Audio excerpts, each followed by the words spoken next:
కాలం చెల్లిన సిద్ధాంతాలను వదిలి జనజీవన స్రవంతిలో కలవాలని అన్ని కేడర్ మావోయిస్టులకు ములుగు ఎస్పీ శబరీష్ పిలుపునిచ్చారు. ఎస్పీ శబరీష్ సమక్షంలో నిషేధిత మావోయిస్టు పార్టీకి చెందిన 4 సభ్యులు లొంగిపోయారు. వారికి 25,000 రూపాయల చొప్పున రివార్డ్స్ అందించారు. తెలంగాణ ప్రభుత్వం ప్రవేశపెట్టిన సరెండర్ కమ్ రిహాబిలిటేషన్ భాగంలో భాగంగా ఇప్పటివరకు 84 మంది మావోయిస్టులైతే లొంగిపోయారని ఎస్పీ శబరీష్ చెప్పారు.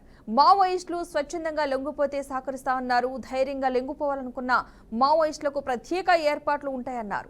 ఆదివాసీ ప్రజల అభివృద్ధి మరియు సంక్షేమం కోసం ములుగు జిల్లా పోలీస్ చేపట్టిన ఊరు కన్నా ఊరు మిన్న మన ఊరికి తిరిగి రండి అనే అవగాహన కార్యక్రమం భాగంగా మరియు తెలంగాణ ప్రభుత్వం ఇస్తున్న ఫెసిలిటీస్కి అట్రాక్ట్ అయ్యి నక్సలిజాన్ని విడిచిపెట్టి ఈరోజు 4 సిపిఎం మావోయిస్ట్ పార్టీకి సంబంధించిన 4 లొంగిపోవడం జరిగింది. ఈ 4లో 3 పార్టీ మెంబర్గా పనిచేస్తుంటే ఒకరు మిలిషియా కమాండర్గా పనిచేసేవాళ్ళు. వీళ్ళందరికీ కూడా ఇమీడియట్గా ఈరోజు 25,000 క్యాష్ అసిస్టెన్స్ ఇస్తున్నాము.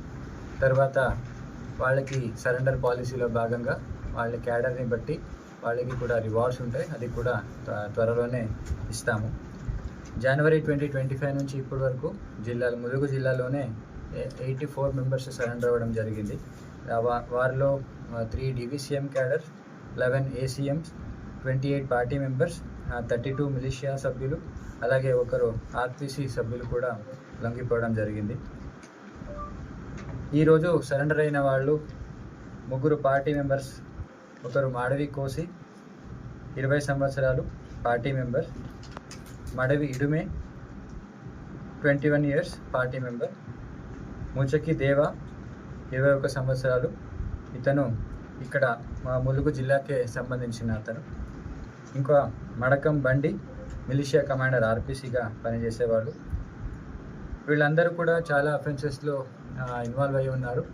వాళ్ళందరికీ కూడా సరెండర్ పాలసీలో భాగంగా వాళ్ళందరికీ కూడా 100% బెనిఫిట్ ఇవ్వడం జరుగుతుంది. ఆదివాసీ